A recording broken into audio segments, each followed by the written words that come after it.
बिस्मिल्लाहिर्रहमानिर्रहीम। अस्सलाम वालेकुम नाज़रीन, अपनी नेक्स्ट वीडियो के साथ आपको वेलकम करता हूँ अपने इस चैनल में। उम्मीद है आप सब खैरियत से होंगे। चलते हैं आज की अहम न्यूज़ की जानिब। सबसे पहले बात करेंगे स्पेन यूरोप की ताज़ा तरीन सूरत हाल पे, और स्पेन ने अपनी एम्बेसी से मुतल्लक नई अनाउंसमेंट की है, उस पर बात करेंगे। उसके बाद स्पेन का कुल कर्जा कितना है इस पे, और यूरोपीय यूनियन ने जो हिसाब किताब मांगा है स्पेन से मज़ीद कर्जा देने के लिए, उस पर बात करेंगे। बेरोज़गारों के लिए अच्छे मौक़े हैं, उस पे बात करेंगे। और आखिर में बात करेंगे कि स्पेन नेशनल पुलिस की नई एक्टिविटीज़, इसके साथ साथ जो यूरो इंटरपोल है उसने भी मज़ीद एक्टिविटीज़ तेज़ की हैं, किन के लिए आने वाले दिनों में मज़ीद ख़तरात हैं।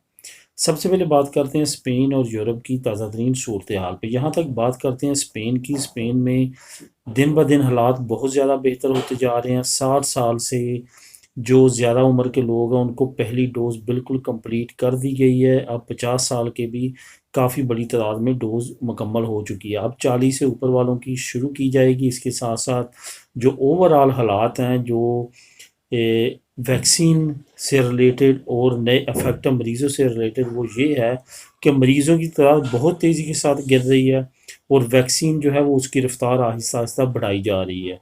यहाँ पर जो नई अपडेट है वो ये है कि आइंदा सोमवार से बार और रेस्टोरेंट्स की जो टाइमिंग है वो मज़ीद बढ़ा दी जाएगी। सुबह 6 बजे से रात 12 बजे तक ओपन कर सकेंगे। इसके साथ साथ यकम जुलाई, यानी कि इससे यकम जून से नेक्स्ट यकम जुलाई को जो है वो तमाम लोग जो यूरोपीय यूनियन में रहते हैं वो एक से दूसरे मुल्क में बगैर किसी रोक टोक के जा सकेंगे। तमाम बार्डर्स ओपन हो जाएंगे। इसके लिए इसके साथ साथ जो यूरोपीय यूनियन है उन्होंने 100 मिलियन यूरो जो है मुख्तस किया है सस्ता तरीन जो टेस्ट करवाने के लिए, यानी कि कोरोना का टेस्ट हर एक की पहुंच में हो, उसके लिए 100 मिलियन यूरो जो है वो मुख्तस किया गया है। ओवरऑल जो कंडीशन है यूरोपीय यूनियन की, स्पेन की, वो बहुत बेहतर होती जा रही है। और आने वाले मंथ्स में आपको नज़र आएगा कि बहुत बड़ी तादाद में टूरिज़्म भी स्टार्ट हो जाएगी। इसके साथ साथ आपको ये भी बताता चलूँ कि बरतानिया ने भी नेक्स्ट मंथ से अपना जो रोड मैप है वो वाज़ेह किया है कि ग्रीन लिस्ट कंट्रीज़ में स्पेन भी इंटर हो जाएगा। पुर्तगाल उन्होंने पहले ही इंटर कर दिया। इसके साथ साथ इटली, ग्रीस, बाकी यूरोपीय मालिक इंटर होने के बाद जो बरतानवी सियाह होंगे वो स्पेन भी आ सकेंगे और बाकी यूरोपीय मालिक में भी आ सकेंगे। यानी कि दोनों तरफ से अब हालात बेहतर होना शुरू हो चुके हैं। लेकिन बरतानिया में अभी तक जो इंडियन वायरस है उससे रिलेटेड जो है कुछ ख़तरात पाए जाते हैं, क्योंकि वो कुछ एरियाज़ में फैल रहा है। लेकिन हुकूमत कोशिश कर रही है कि उसको कंट्रोल किया जाए, और साथ साथ इंडिया से फ़्लाइट्स को रोका गया है और उसको रेड लिस्ट में डालने की वजह से अब हालात वहाँ पे भी आहिस्ता आहिस्ता बेहतर होना शुरू हो चुके हैं। अब दोस्तों बात करते हैं एम्बेसी से रिलेटेड। स्पेन की ने ऐलान किया है काफ़ी मंथ के बाद एम्बेसीज उसकी काम शुरू करने लगी हैं, ख़ास तौर पे नए वीज़ाज़ के लिए। अब तक एम्बेसीज काम कर रही थी लेकिन सिर्फ़ और सिर्फ अपने शहरियों के लिए, अपने रेजिडेंट कार्ड होल्डर्स के लिए, और या जो उनके नेशनल थे उनके लिए। लेकिन अब नए वीज़ा देने के लिए एम्बेसी ने अनाउंसमेंट कर दी है। दुनिया में जितने ममालिक में एम्बेसीज हैं स्पेन की, वो अब काम शुरू कर देंगी। इसका लिंक मैं आपको डिस्क्रिप्शन में दे दूंगा, आप ख़ुद भी इसको क्लिक करके रीड कर लेंगे। जो फैमिलीज़ वहाँ पे इंतज़ार कर रही थी अपने वीज़ाज़ का, इस तरह की एक्टिविटीज़ का, कि उन्होंने अपनी फ़ाइलें जमा करवाई हैं, आप देखेंगे कि आपको बहुत जल्दी वो आंसर्स आना शुरू हो जाएंगे। अब बात करते हैं स्पेन के कुल कर्जे के बारे में। स्पेन का अब तक 1.39 ट्रिलियन यूरो जो है ये कर्जा स्पेन पर चढ़ चुका है, और ये कर्जा जो है इन 1.5 साल में सबसे ज़्यादा चढ़ा है। उसकी सबसे बड़ी वजह ये है कि कोरोना की वजह से बदहाली आई, और बदहाली की वजह से अपने अखराजात चलाने के लिए हुकूमत को यूरोपीय यूनियन से कर्जा लेना पड़ा।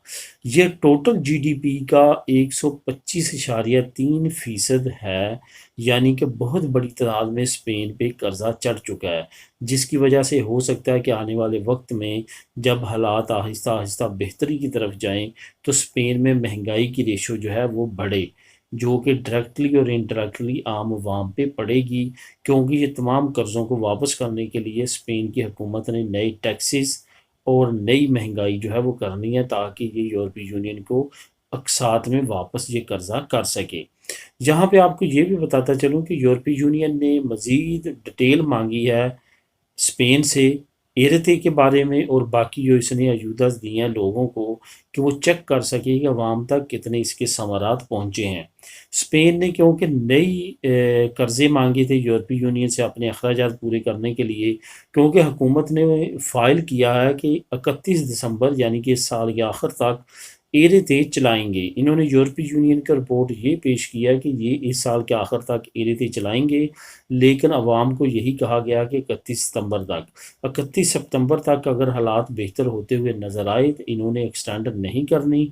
अगर खुदा न खास्ता हालात इसी तरह चलते रहे या इनको चांस हुआ कि सर्दियों में दोबारा हालात कोरोना के ख़राब हो सकते हैं, तो हो सकता है ये 31 दिसंबर तक एरे डे को एक्सटेंड कर दें, लेकिन फ़िलहाल जो है 31 सितंबर तक ही है। अब बात करते हैं बेरोज़गारों के लिए अच्छे मौक़ों की।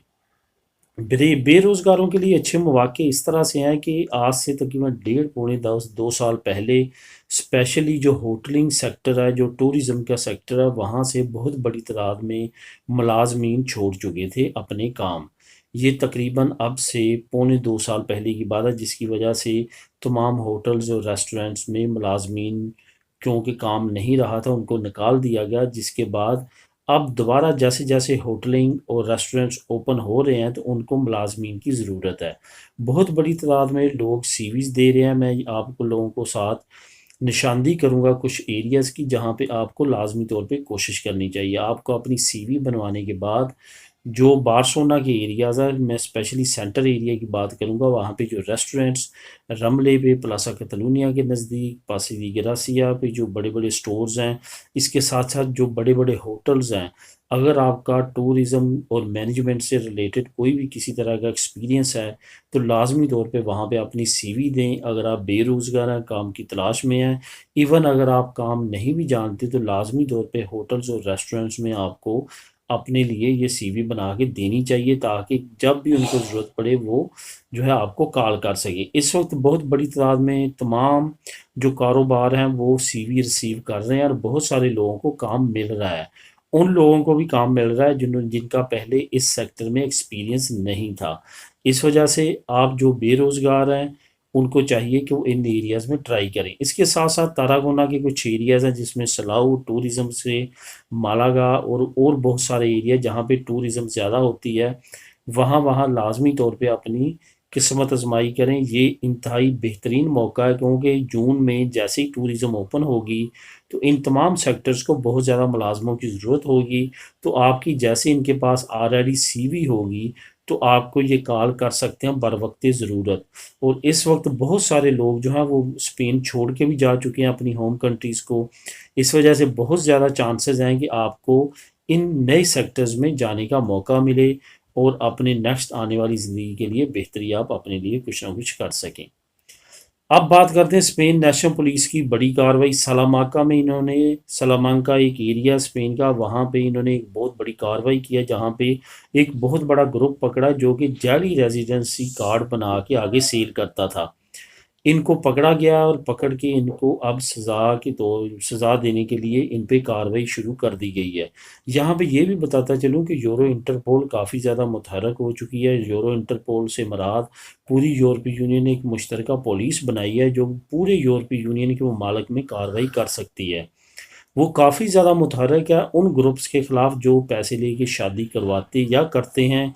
इसके साथ साथ जो जाली रेजिडेंसी कार्ड बनाते हैं, जो बैंक के साथ फ्रॉड करते हैं, जो एटीएम कार्ड्स के तौर पे फ्रॉड करते हैं और क्रेडिट कार्ड्स के फ्रॉड करते हैं, उन तमाम के ख़िलाफ़ जो है वो इंटरपोल आजकल काफ़ी ज़्यादा मुतहरक हुई है। 1 महीने के अंदर अंदर ही उन्होंने स्पेन के अंदर बेशुमार ग्रुप्स को पकड़ा है। ख़ास तौर पे वो शादी ग्रुप्स जो कि मुख्तलिफ़ तरीक़ों के साथ लोगों की शादी करवाते हैं और उसका फ़ायदा उठाते हैं, उनसे पैसे लेते हैं। उन ग्रुप्स के ख़िलाफ़ काफ़ी बड़ी तादाद में कार्रवाइयाँ हो रही हैं, जो कि बड़ी तादाद में रोमानिश ग्रुप जो है वो पकड़े गए हैं। इस वजह से इन तमाम इल्लीगल एक्टिविटीज़ से परहेज़ करें ताकि आप ख़ुद भी बच सकें, आपका मुल्क भी बदनाम होने से बच सके और आपकी आने वाली ज़िंदगी आसान हो। तो दोस्तों ये थी अब तक की न्यूज़ अपडेट। मिलेंगे नेक्स्ट वीडियो में नई न्यूज़ के साथ। अल्लाह हाफिज़।